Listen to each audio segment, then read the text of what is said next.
That was it. Good morning, everyone. Thank you for coming. Lovely. So initially, we needed to start at the 7:15. Luckily, we didn't, because then the room would be fully empty, I think.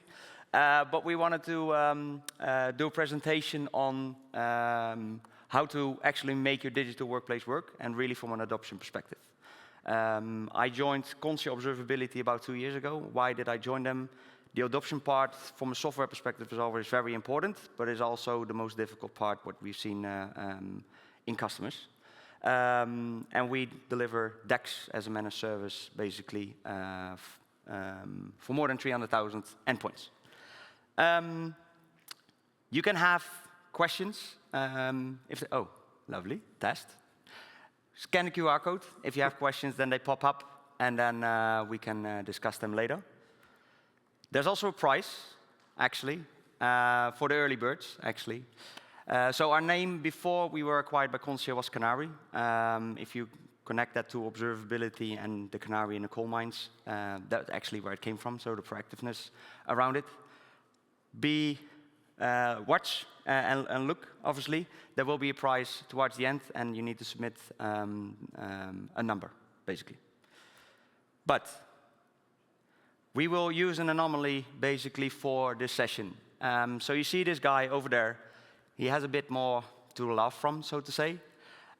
He bought an iWatch, and he installed some apps, basically, on his iWatch. And he hoped that he started to lose weight. Well, actually, that's not how it works, right?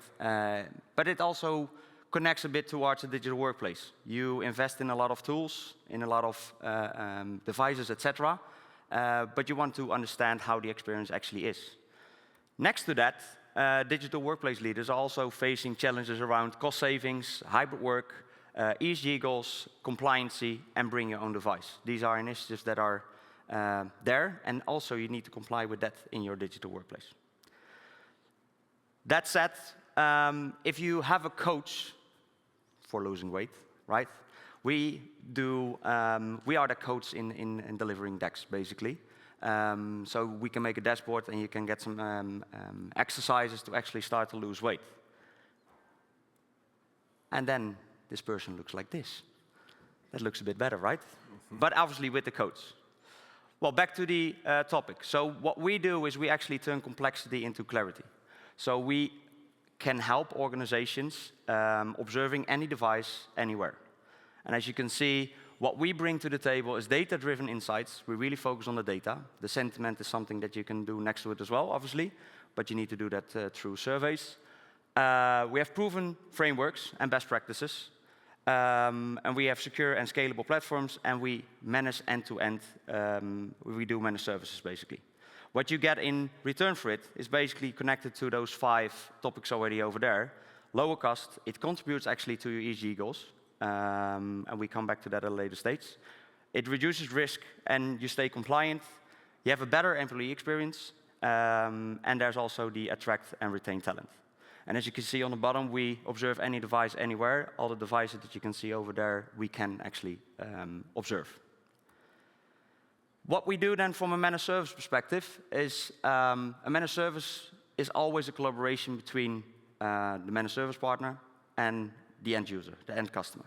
We know what good looks like. As you can see, our expertise is actually that we deliver and manage endpoints for more than 300,000 endpoints. But your input is very important as well. We know what good looks like, what I said already before, but we can only improve it if you tell us as an end user what better looks like, basically. So we can focus on those areas. Use case. Attract and retain talent is obviously a big topic nowadays. You want to retain people and talent that you have in-house already, but you also want to attract people. And that's where we basically have a bring your own device as an enabler, the flexibility that attracts talent, actually. And we do that. We can do that also from a standardization perspective on endpoints. So you have job roles, you have sales, marketing, engineering, and developers. We have the experience for more than 300,000 endpoints, what I already said before, what the requirements would be for those roles. And now I actually give it to you for a practical example. Oh, thank you, Rick. So, Juho Aarnio, solution consultant on the solution architect, very early morning, solution architect on Conscia. And we did have prepared for you about 6 different technical demos, but due to the morning session and having only the 30 minutes we have, we need to ask you to actually join us on our booth, because we will give you a personal tour on those technical demos over there. But this one, what we have this morning here, bringing your own device, and we're actually using the Riverbed Eternity on this case as a technical example to do the data gathering. Bringing in on your own device can be scary. Companies have their standardized, dedicated machines, endpoints, devices that they use because they want to control basically what's installed, how they are being used. If not only for the money, also for security and kind of business conduct and whatnot.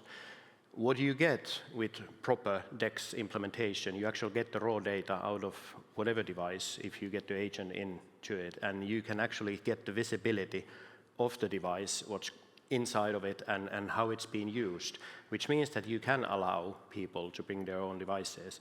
And with our customers, we have actually learned that it can be a significant advantage for your recruiting. People do love their own devices, and well, we all know that there's plenty to go around with different kind of devices.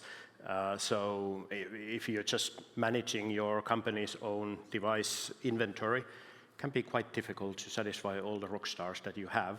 But if the rock star can bring their own device and you have the ability to see what's going on with that device, everybody are happy.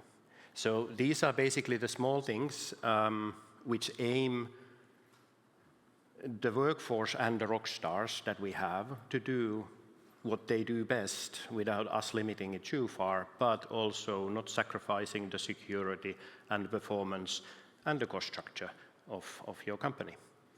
The demos what we have on the booth go deeper, showing you in practice of the data, what can you see, how easy it is to see.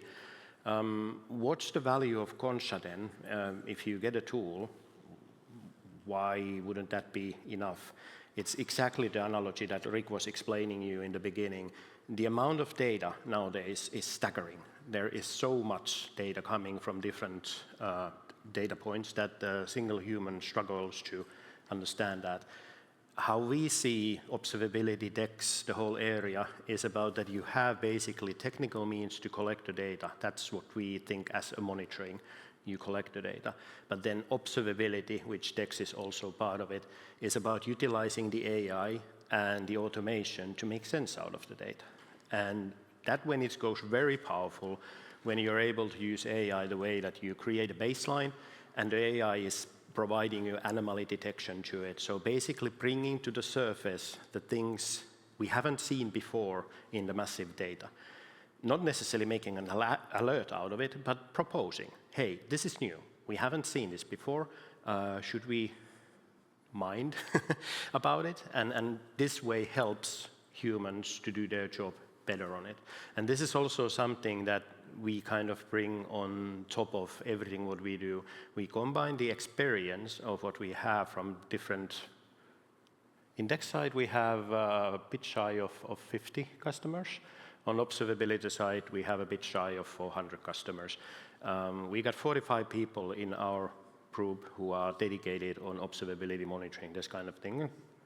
Old weird guys like me who have been working 30 years on an area and actually enjoy it.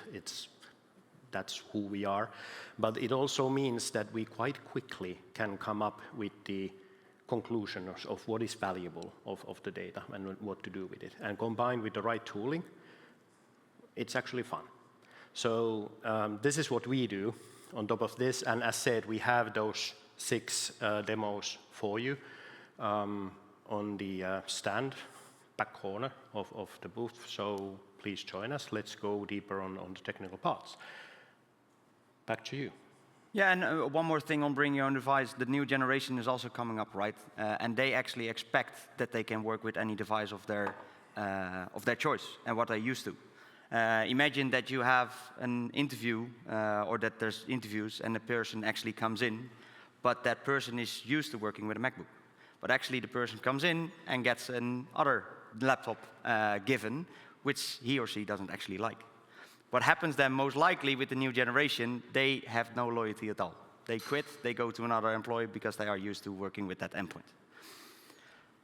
Then, practically, obviously DEX is lovely and also the service around it, but what is it from a financial perspective? So we have a device optimization module as well, which we indeed can elaborate on. But from a cost savings perspective, so if you have, for example, 20,000 endpoints, your current life cycle is 36 months, we can extend it by 6 months without any loss of the experience of the end user. And actually your cost savings would be around $1.6 million, depending obviously also what types of devices you have, but we can do the calculations for you as well. The only thing we need is how many endpoints do you have, also VDIs actually, what is your current life cycle, and what is the average cost of a device. We can do the calculations for you there, and then show what the annual savings could be. As you can see, the annual savings for this example is about 1.6 million, and that immediately also contributes to the cost savings and the ESG initiatives that are around. One comment? Yes? If I may? Yes? Because basically this is what you always show to the managers, and managers are, yay, we got some cost savings out of it, and all the technical guys get spooked that now there's another way to actually squeeze us, and we don't get our nice new toys and whatnot. So just calm you down. Practical example by myself. When my work role changed, I started to use much more AI and actually needed to much more CPU and memory power from my poor little old laptop. I kind of squeezed the laptop really hard on it, and it didn't survive. So what we also can get with the DEX monitoring is that it can show you which devices are doing fine, how to keep them alive and keep them like 6 months, 1 month, 6 months, 12 months longer than that standard 3 years when you can change the device. That's where you get the savings. It also tells you that this guy has a different work role, and now the laptop he has is struggling badly because of it. It doesn't perform anymore. So proactively, let's give this guy a better machine because he or she will be doing a better job with the proper device. So it goes vice versa as well. You can actually make your employees happier and more effective with this kind of data. Sorry, just needed to give it for the small guy. Good. Yeah. Then, are there any questions so far? I take that as a no. Maybe not also online, right? Nope. Nope. Yeah, everybody is asleep. Then we go to the price. Maybe go back here to scan the QR code. As said, the Birdie is the price. And what the Birdie actually does, you can install it in your room, and it actually measures how much oxygen is in your room. You can imagine what happens if the Birdie actually goes down, then the oxygen is not enough. Then you need to open the windows. I have it installed at home as well, and actually my kids identify that the Birdie is that before we do, and they already asked that we need to open the windows. But back to the question then, and the one that gets closest is how many devices do we currently support through our managed services? And for the possible techies, yes, the exact time, because those devices do change constantly. So the exact time when we are asking this is yesterday, and it was 17:08 yesterday evening. So that's exact moment of the machines, so that there's no debate afterwards. Yes. I'm not anyway precise, but leading with the data. We give it a moment. We give it a moment. So whoever gets closest will get the Birdie. So if only one votes, then you're the lucky one. So now go and vote. One participant? Should we make it a little bit easier? Why? It's morning. In what way? Yeah, I'm just thinking that do we give them the tickets? How much? Well, if they noticed a little bit, then I go back a little bit here. But it is plus, so what is the exact amount? Sorry? This one, huh? Oh, that's quite spot on. 300,000. First one.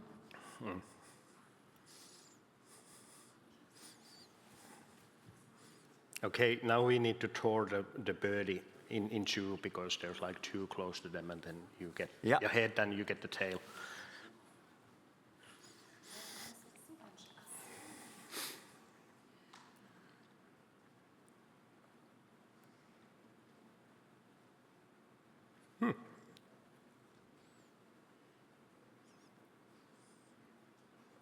So we have 300,000, 300,000, 301,567. Yeah, I have no idea how you scroll that on there. I guess you don't, because there's a lot of these ones. 330,000. Do we let them know now, or do we actually force them to come to our booth? No, we let them know. Oh, we let them know. But they will collect it at the booth, so that's good. Ah, no, that's the way. Need more time? And anyone still want to submit an answer? So do we have 4 then? Yeah, now I need to do the math, but I think it's that one, right? This one? Yeah. Yeah? No, the... Oh, that one? Yeah. So, because it's anonymous, who did guess 312,000?